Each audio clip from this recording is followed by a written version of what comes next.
เนี่ยสบายดีเนาะทุกคนเนาะตอนนี้เขาจะเดินทางไป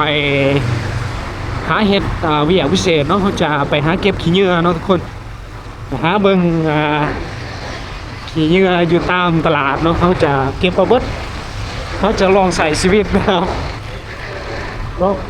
โอ้ตอนนี้เห็นเป่าไม้ร้ายเนาะเดี๋ยวเขาจะถ่ายทุกคนได้เห็นเนาะมื้อนี้เขาจะ ตอนนี้เขาจะไปเซาอันนั้นห้องแฮมก่อนเนาะ เดี๋ยวมันจะไปเซ็กราคาบ้านพักเนาะคิดว่าเขาจะไปเบิ่งอยู่บ้านพักนั่งหน่อยเนาะโลเคทมันคือแมนแถวโอท็อปเนาะเดียวโอเคเดี๋ยวถ่ายทุกคนเห็นต้นอยู่ตรงเมืองปากเซ่ทุกคนหลังจากนั้นเขาจะเดินทางไปเนาะ เราจะไปหาบ้านพักนางน้อยนะครับท่านผู้ชมตอนนี้เราก็เดินทางเข้าสู่ในเมืองเขาเอิ้นว่าเมืองปากเซ่นะทุกคนตอนนี้เราก็อยู่ในกลางเมืองนะครับแปลกมากที่นี้มีรถเยอะมากที่บ้านผมไม่มีนะครับโอเควันนี้เราจะถ่ายให้ทุกคนได้เห็นผู้สาวนะครับแต่ว่าผู้สาวเขาไม่มาตอนกลางเวนนะครับผมเขาจะมาตอนแรงเพราะว่าที่เมืองปากเซของเขานี่มันร้อนหลาย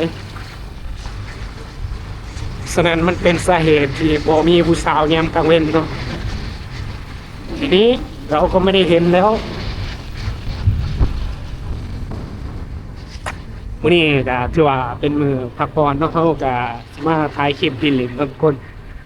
สร้างคอนเทนต์เล่นๆอยู่ในเมืองนี่แหละเนื่องจากว่าเขาก็ตกงานเนี่ยช่วงนี้ห้วยโปรตุเกส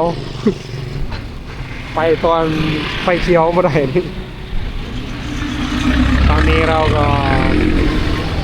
พาไปแดงนะครับ โอ้โปรตุเกสโอ้รีโวดีเนาะไฟมากร้ายรถเนี่ยนึงแต่ว่า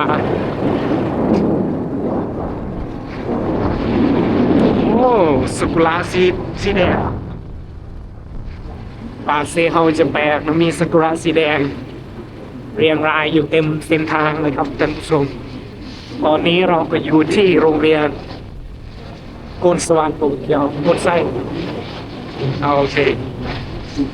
ตอนนี้เราก็อยู่ในกรุงของเมืองปากเซนะครับตะเวนออกเฉียงใต้ของเวียงจันทร์ตอนนี้เขาก็ฮอดอ่ายังเนาะบ้านพักของนางหน่อยเนาะเขาจะมาเบิ่งว่าเขาจะมาเสกราคาว่ามันถึงอะไรบางคนอยู่ปากเซ่ถ้าว่าผู้ใดสนใจหรือว่ามาลินมาเที่ยวก็สามารถมาได้เนาะเราจะมาเสกให้ทุกคนได้เห็นเลยทุกคนถ้าผู้ใดมีแผนการในการจะมาเที่ยวปากเซ่อยากรู้มอนพักหรือว่าอยากรู้ราคามันเป็นอะไรเขาสิอัปเดตให้คนได้เห็นเนาะถือว่าบ้านพักเราจะอยู่ในตัวเมืองครับทุกคนเทศบาลปากเซ่เขาเอง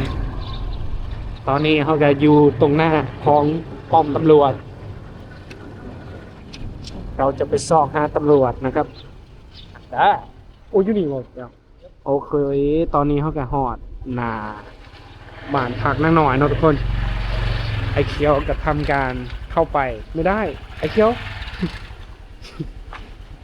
เข้าไปบ่ได้เขาต้องจอดรถอยู่นอกเนาะเพราะว่าอยู่ในมันมีรถเข้าให้เซานี่มีรถให้เซาทุกคนเดี๋ยวเขาจะป้ารถเขาอยู่นี้แล้วก็เซารถตัวนี้เมื่อเนาะโอเคเขาจะมาเซ็กรา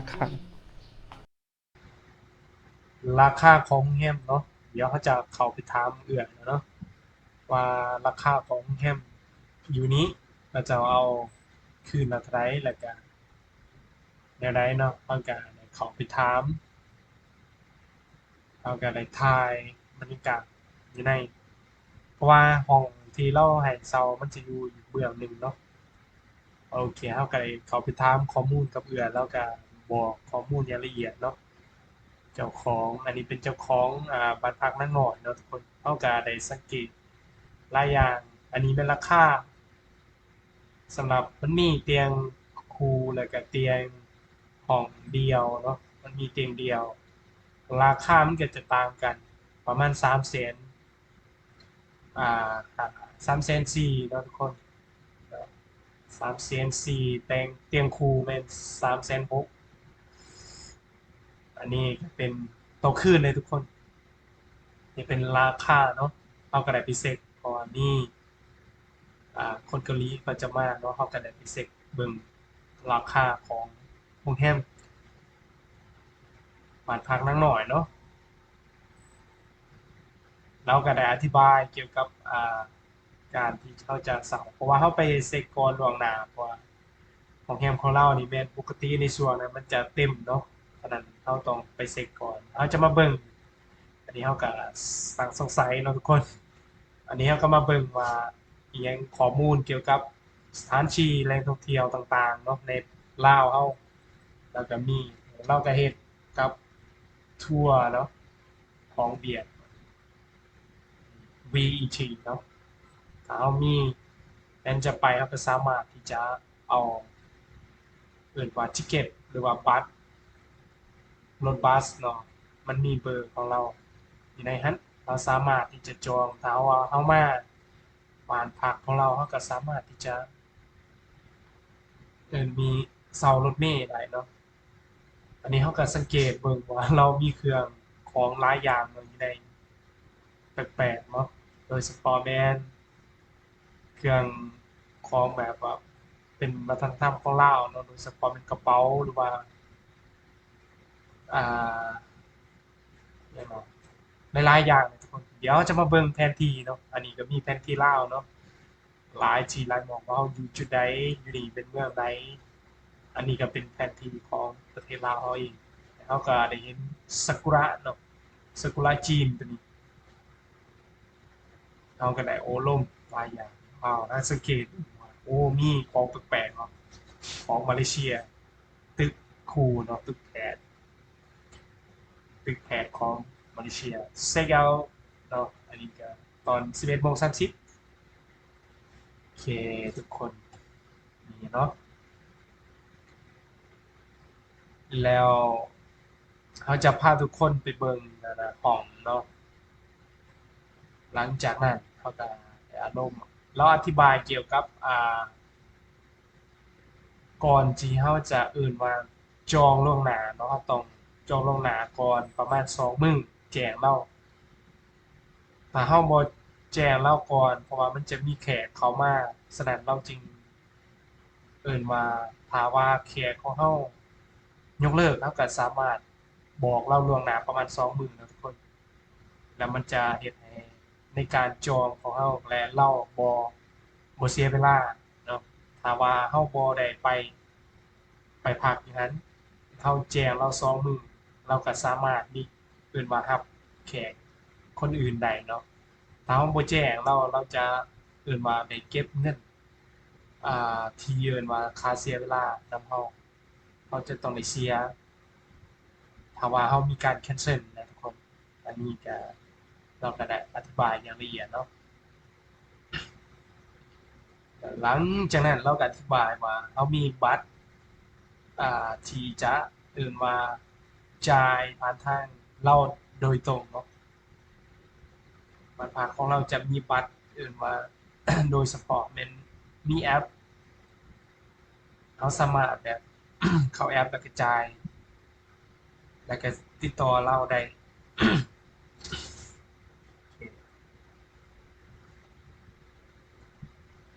เราก็ได้อธิบายเนาะเจ้าของเราก็ใจดีบอกม่วนเนาะทุกคนตามนี้แล้วก็มาเสร็จให้ทุกคนได้เห็นนำกันเนาะ ถ้าผู้ใดมีแผนการในการที่จะมาปากเซ่หรือว่ามาลินเนาะเราอยู่ต่างแขวงเบยเราอยากจะมาลินปากเซ่เราก็สามารถที่จะมาพักหรือว่ามาจองอยู่บ้าน พักนางน้อยเนาะเราก็แนะนำเดี๋ยวจะพาทุกคนไปเบิ่งห้องเนาะว่ามันเป็นแนวใดเดี๋ยวจะพาทุกคนไปเบิ่งทั้งเตียงนอนแล้วก็เตียงคู่แล้วก็เตียงเดียวเนาะ Single and Double อยู่นี่ก็จะเป็นดอกไม้หลายๆอย่างบรรยากาศก็ดีแฮงทุกคนถึงว่ามันจะอยู่ในเมืองเนาะแต่ว่ามันก็มีความเงียบแฮงสำหรับส่วนตัวแล้วรู้สึกว่ามันเป็นสถานที่ที่เงียบเนาะทุกคนเราก็ตามมาเบิ่งเลยทุกคนจะพาทุกคนไปเบิ่งอ่าห้องเนาะไปกับ Brother เขียวเนาะโอเค let's go โอเคอันนี้บรรยากาศอยู่เทิงเนาะจะอยู่สันสองมันจะมีเครือใหม่ยังเนาะทุกคนไปมาหอดโอ้อันนี้แม่นว้าวอันนี้เป็นเตียงเดียวเนาะทุกคนบรรยากาศแม่นสะอาดสะอาดเนาะในห้องเป็นสะอาดเดี๋ยวจะพาทุกคนไปเบิ่งเช็คเบิ่งทุกๆห้องเนาะเราจะไปเบิ่งห้องน้ำนะทุกคนว่ามันเป็นยังไงว้าวโอเคตั้งแต่ว้าวมีความสวยงามเนาะสะอาดดี อันนี้เป็นห้องเตียงคูลนะทุกคน360,000เนาะเตียงคูลโอเคมีตู้เย็นโดยเฉพาะตัวมีทีวีสะอาดดีบรรยากาศดีเนาะทุกคนอยู่ดีอยู่ในเมืองเลยทุกคนนี่เนาะเราก็ได้แนะนำว่า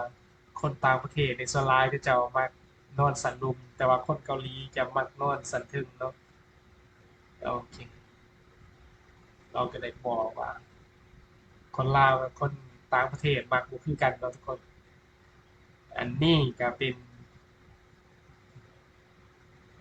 สิ่งที่เอิ้นว่า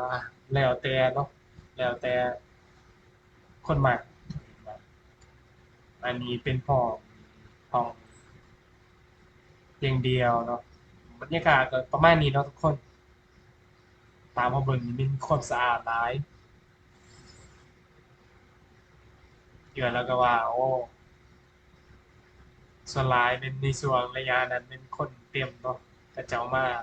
หลากหลายโอเคเราจะ